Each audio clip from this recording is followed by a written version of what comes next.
Today, of we're going to course. talk about codependency. And before we get into that subject, we're both going to talk about what we think that word means, Yeah. codependency.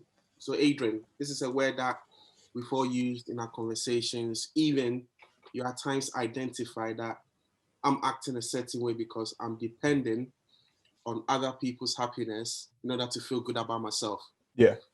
So the question I have is, how would you describe codependency? Um, in my own personal words, the sacrificing of oneself to make somebody else feel good so that you could feel good, or the sacrificing of yourself to make Mhm. somebody feel good, Yeah, hoping that that person will then be grateful and return in favor. yeah, yeah. So, and I read a bit about it myself. Yeah, I like the way it describes it here. It says it include high self-sacrifice, a focus on others' needs, suppression of one's own emotion, and attempts to control or fix other people's problems. yeah, Now, we do know that there is happiness in giving, isn't it? That's the yeah, principle. yeah, When you give to people, you feel good about yourselves. We have charities. People, in fact, volunteer to help. Some people work for the Samaritans, some work for Bernardo's. Like, people work for organizations. And if you ask them why they work there, it's because it makes them feel good knowing that they're making a change in someone else's life. yeah. Yeah. So the question is, so what is the problem with codependency? The problem with it is the sacrificing of oneself. It is the lack of care for oneself, or the caring for others at the expense of oneself. And I follow someone on YouTube. Her name is Lisa Romano, and the way she would describe it, first she said, many of us who struggle with codependency find ourselves feeling incredibly lonely. If we have discovered that taking care of others makes us feel good, then our brain has been wired to seek pleasure in abandoning of self and in the rescuing of others. So that is the main problem, is when you abandon yourself to help and rescue others. So for that, when you do that, you tend to not care for yourself, and you hope that by abandoning yourself for others, that others will care in turn, so you don't have to do it yourself. Okay, so, but then if we think of it then, right, Yeah. there's nothing wrong with being given. Oh, There of is course not. nothing wrong, like, let's say our parents, they, let's say well, parents in general, Yeah. self-sacrificing, they do a lot for their kids, their children. In life, you're also told to serve others and help others. So, yeah, you might say, oh, it's self-sacrificing of yourself, but what makes codependency unhealthy then? Because it sounds like it's a similar description of someone who wants to help others. There are people Yeah. who are out there who really want to help others and they are happy to do it. Yeah. But those people don't do it at the expense of themselves, hoping, or those people do not depend on the response to feel whole. And that's where it's unhealthy, because a codependent doesn't believe in themselves, doesn't really care for themselves, doesn't love themselves. And that's where it becomes unhealthy. So they're depending on giving more than all of themselves to people, hoping that they will get something in return so that they feel whole. The problem with that is, in this world that we live in, going by laws of attraction, if you are like that, you will attract people who take, take, take, take, take. Mm, mm, And instead of you feeling whole, you you're in deficit. You feel less and less. yeah, So you feel depleted. Yeah. So in a sense, just like a child, let's say a child who needs his father's attention Yeah. might feel like, if I do this, it will make my father happy. If I do this, then I'll be loved more. Yes. I guess Yes. it becomes unhealthy when the way you behave, you're not getting back what you expected, isn't it? That's not the unhealthy part, because if you are already whole and you don't receive, it won't be a problem. You'll be half fine. That's not the unhealthy part. The unhealthy part is feeling inadequate and needing something back to validate yourself. And without it, you're nothing. If you, I'm going to use an example. When you get on a plane, what they say on the plane, like for safety measures, Mm-hmm. they say if the plane is in trouble or whatever, Mm. they tell parents or adults to fit their life vest first, Yeah. or put their oxygen mask on first before they put it on somebody else. Now that might sound selfish, right? Like, why would but if you think about it, um, if you cannot, if you're not in any position to help someone, like if you don't sort yourself out first, right? You're in no position to help someone lesser than you. Because if you're gasping for oxygen, how are you going to help somebody next to you? If you're in a good place, yeah, then you're in a position to help. And then if you take that into life, if you're in a good place, you're in a position to help someone. And if they decide they want to take advantage, you're in a position where they will not be able to. But if you're codependent, again, there's the relationship of codependency and narcissism. If you're a codependent, you will attract narcissists, and they will take, manipulate, twist, knowing that you're that type of person. And so basically they'll put strings on you like a puppet, and you will keep playing, because what they'll do is they'll give you a little of what you crave, and you go, oh my gosh, some validation. Then they'll take it back. And you know what that makes you do? Because you don't believe in yourself, you're going to be like, oh, I want more, I want more. Let me try harder. You Mm. try harder, they give you a little bit of validation again. You go, ah, yes, that tastes nice, and I want more. Then they take it back. Yeah, make you feel worthless.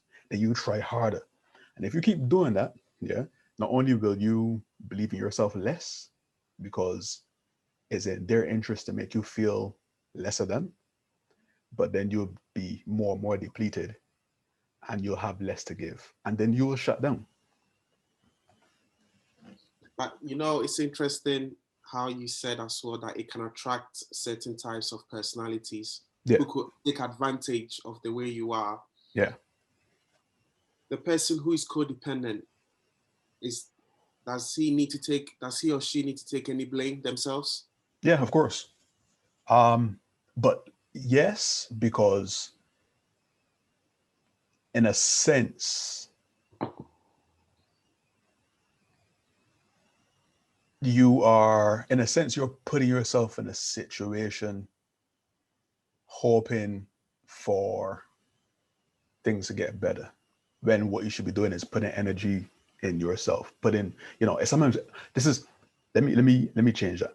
Sometimes it's hard, because as a codependent, if you don't believe in yourself, it's hard for you to direct your attention internally, because you don't believe in yourself. You need it. You need it external. But I would say sometimes the blame lies with a codependent when they subconsciously know that they're embroiled in something toxic and should work harder to get out of it. But it's a catch 22, because your gut says you're in something toxic, you need to get out. Your heart goes, but I don't know if I'll ever get this attention ever again, and then you have a battle going on, and it becomes a cycle. Again, going on from Lisa Romano, yeah, she had said, like, when you're a codependent, you tend to focus on the needs of others. You scurry to make others feel good while you forget to check in with yourself.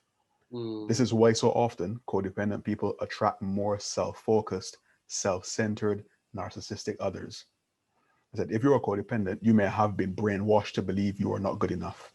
You may believe the narrative of narcissists who believes they are more valuable than others, when they mess with your head, gaslight you, minimize you, and get you to question the reality. So when you're codependent, that's what you have to deal with. And I think for everybody out there that's codependent, you got to look internally and ask yourself, do I need external validation to feel whole? You have to do the work. It's hard. It's hard for a lot of people because that comes from childhood, you know. And if you've been doing something since childhood, it becomes habitual. And if it becomes habitual, it's tough to reverse. So it takes work.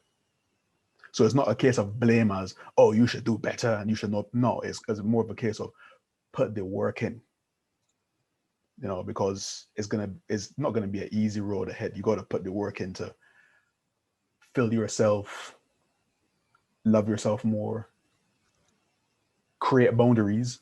And that's another thing, create boundaries for yourself. Anything you want to add to that? Yeah, it seems like for the person who is codependent, it seems like maybe there are certain things in life that's made them feel less confident. Yeah. So they have something that they haven't worked on personally. Yeah. And as a result, they are reaching out for something else. And then as in the description, as I was reading more about codependency, it's not just about relying on people. It could be relying on drugs. It could be relying on alcohol. Yeah. To fill a hole in you, which means that for you to overcome being a codependent or someone who is codependent, you will have to really, as you said, and I agree with you there, work on yourself, whether it's seeking counseling, Yeah. to someone to help you see that you are only doing this because you don't feel good about yourself. Yeah. And I feel like people who are codependent Yeah. are always,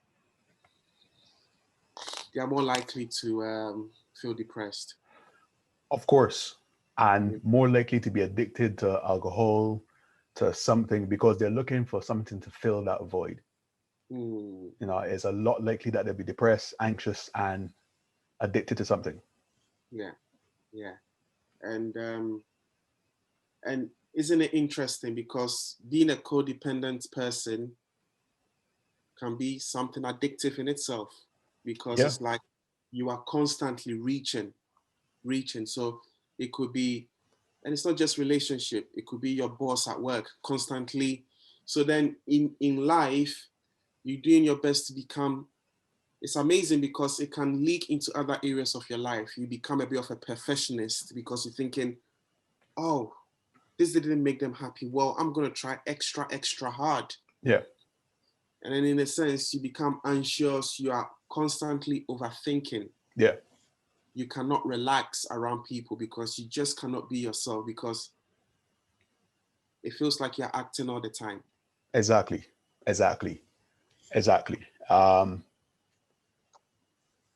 Yeah.